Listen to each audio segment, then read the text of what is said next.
ಸಾಗರದ ನೆಹರು ಮೈದಾನದಲ್ಲಿ ಶಾಸಕರು ಹಾಗೂ ನಗರಸಭೆಯ ಕಮಿಷನರ್ ನಾಗಪ್ಪ ಅವರ ಪರಿಶ್ರಮ ಹಾಗೂ ವಾಯುವ್ಯರ ಸಂಘದವರ ಪರಿಶ್ರಮದಿಂದ ನಮ್ಮ ನೆಹರು ಮೈದಾನದಲ್ಲಿ ತುಂಬ ಕತ್ತಲೆಯಿಂದ ಕೂಡಿದ್ದ ಈ ನೆಹರು ಮೈದಾನಕ್ಕೆ ಹೈಮಾಸ್ ದೀಪ ಹಾಕುವ ಮೂಲಕ ತುಂಬ ಬೆಳಕಿಗೆ ಅವಕಾಶವನ್ನು ಮಾಡಿಕೊಟ್ಟಿದ್ದಾರೆ ಸ್ಥಳೀಯ ಶಾಸಕರು, ನಗರಾಡಳಿತ ಹಾಗೂ ವಾಯುವ್ಯರ ಸಂಘದವರು.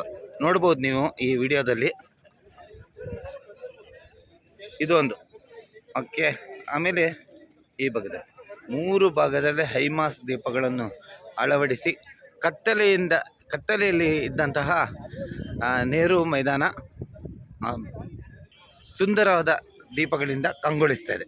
ಧನ್ಯವಾದಗಳು. ಹೀಗೆ ಲೈವ್ ಸಾಗರ್ K15ನ ವೀಕ್ಷಿಸಿ ನಮ್ಮ ಚಾನೆಲ್ಗೆ ಸಪೋರ್ಟ್ ಮಾಡಿ.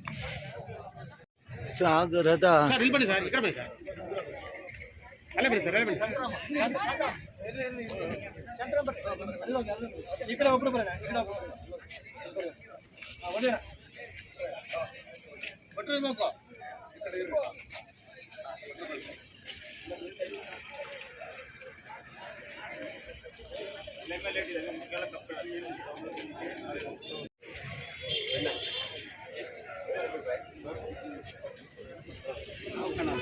ಸಾರಿ ನನ್ನ ಆತ್ಮೀಯ ಮಿತ್ರರೇ ಮತ್ತು ನಮ್ಮ ನಗರಸಭೆಯ ಕಮಿಷನರ್ ಆಗಿರ್ತಕ್ಕಂಥ ನಾಗಪ್ಪನವರೇ ಮತ್ತು ಮಾಧ್ಯಮ ಮಿತ್ರರೇ, ಇವತ್ತು ನಮಗೆ ಒಂದು ದುಃಖದ ಸಂಗತಿ, ಮತ್ತೊಂದು ಸಂತೋಷ. ಸೌಲಭ್ಯಗಳು ನಿಮಗೆ ಬೇಕು ಅಂತಕ್ಕಂಥದ್ದನ್ನು ಕೇಳಿ ಅವರು ಇವತ್ತು ಕಾರ್ಯಗತ ಮಾಡಿದ್ದಾರೆ. ಮೊದಲನೇದಾಗಿ ನಾವು ಅವರಿಗೆ ನಿಮ್ಮೆಲ್ಲರ ಪರವಾಗಿ ಅಭಿನಂದನೆಗಳನ್ನು ಸಲ್ಲಿಸ್ತೇನೆ. ಈ ಪ್ರಾರಂಭದಲ್ಲೇ ಐಮಾಸ್ ಲೈಟನ್ನು ಹಾಕಿದ್ದಾರೆ. ನಮ್ಮ ಕಮಿಷನರ್ ಮತ್ತು ಗಣಪತಿ ಮಂಡಗಳ ಅವರು ಹೇಳ್ದಾಗೆ ಇನ್ನು ಉಳಿದಂಥ ಕಾಮಗಾರಿಗಳನ್ನು ಕೂಡ ಮಾಡ್ತಾರೆ. ಅವರು ಯಾವತ್ತೂ ಕೂಡ ಜನರ ಸ್ಪಂದನೆಗೆ ಸ್ಪಂದಿಸ್ತಾರೆ ಅಂತಕ್ಕಂಥದ್ದಕ್ಕೆ ಇದೊಂದು ಉದಾಹರಣೆ. ಕೇವಲ ಬಾಯಿ ಮಾತಲ್ಲಿ ಹೇಳೋದಿಲ್ಲ, ಕೇವಲ ಭರವಸೆಯನ್ನು ಮಾತ್ರ ಕೊಡೋದಿಲ್ಲ, ಅದನ್ನು ಕಾರ್ಯಗತ ಮಾಡ್ತಾರೆ ಅಂತಕ್ಕಂಥದ್ದಕ್ಕೆ ಇದೊಂದು ಉದಾಹರಣೆ ಆಗಿದೆ.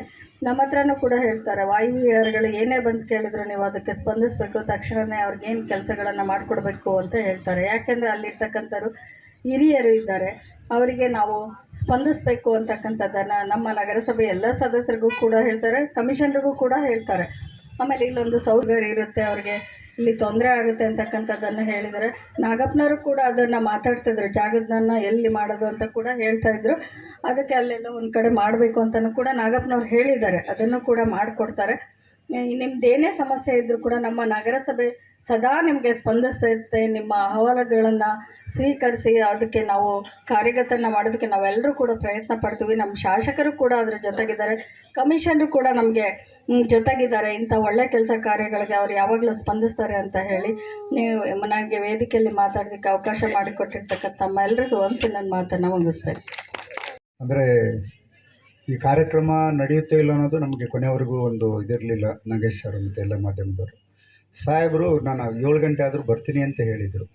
ಬಟ್ ಅಲ್ಲಿ ಪ್ರಕ್ರಿಯೆಗಳು ಅಂದರೆ ಸಾಮಾನ್ಯವಾಗಿ ಬೇರೆಯವರಾದರೆ ನೋಡಿ, ಪಕ್ಕದಲ್ಲೇ ನಮ್ಮ ನಾಡಿನ ಹೆಸರಾಂತ ಕವಿಗಳು, ಸಾಹಿತಿ ನಾಡಿಸೋಜ ಅವರ ತಿಂಗಳ ನಮನ ಕಾರ್ಯ ಬೇರೆ ನಡೀತಾ ಇದೆ. ಇಂಥ ಸಂದರ್ಭದಲ್ಲಿ ಇವತ್ತೇ ಸೂಕ್ತವಾದ ಸಮಯ. ನಾನು ಬಂದಿಲ್ಲ ಅಂತೇಳಿ ಪೋಸ್ಟ್ಪೋನ್ ಮಾಡಬೇಡ್ರಿ ನಾಗಪ್ಪ, ನನಗೆ ವೆಯ್ಟ್ ಮಾಡೋದು ಬೇಡ, ಅಂದರೆ ಫಸ್ಟ್ ವೆಯ್ಟ್ ಮಾಡಿ ಅಂತ ಹೇಳಿದರು. ನಾನು ಬರ್ತೀನಿ ಅಂತ, ಆ ಕಾರ್ಯಕ್ರಮಕ್ಕೆ ಬರ್ತೀನಿ, ಇದಕ್ಕೂ ಬರ್ತೀನಿ ಅಂತೇಳಿ.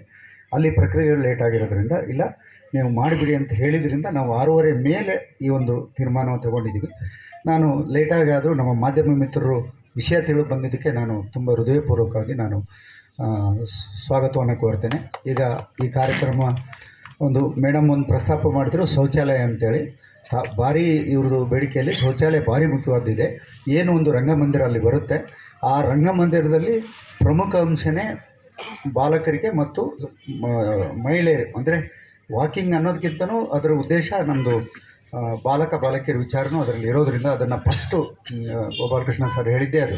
ಫಸ್ಟು ಮಕ್ಕಳಿಗೆ, ಹೆಣ್ಣುಮಕ್ಕಳಿಗೆ ಬಟ್ಟೆ ಬದಲಾಯಿಸಬೇಕು, ಶೌಚಾಲಯ ಅದಕ್ಕೆ ಮೊದಲ ಆದ್ಯತೆ ಅವಕಾಶ ಇದ್ದು ಮಾಡಬೇಕು ಅಂತ ಹೇಳಿದ್ದಕ್ಕೆ ನಾವು ಇದೆಲ್ಲ ಪ್ರಾವಿಷನ್ ಮಾಡ್ಕೊಂಡಿದ್ದೀವಿ, ನೆಕ್ಸ್ಟ್ ಮಾಡ್ತೀವಿ.